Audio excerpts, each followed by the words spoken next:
Most folks don't even know what they're trying to achieve. Visualization is actually being able just to think of what your goal is. This is very important.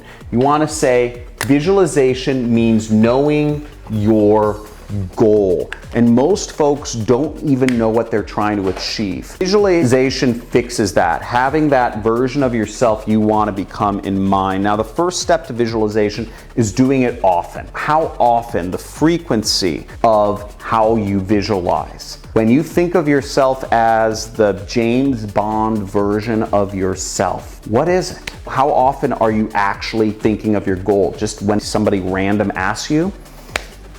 Maybe once every 6 months? That's not enough. The second part of that is, what is the duration of how much you think about your goal? Are you really thinking of it for long, in detail, which is number 3, the vividness? Are you going into that place of who you want to become and seeing where you want to live? What do you smell?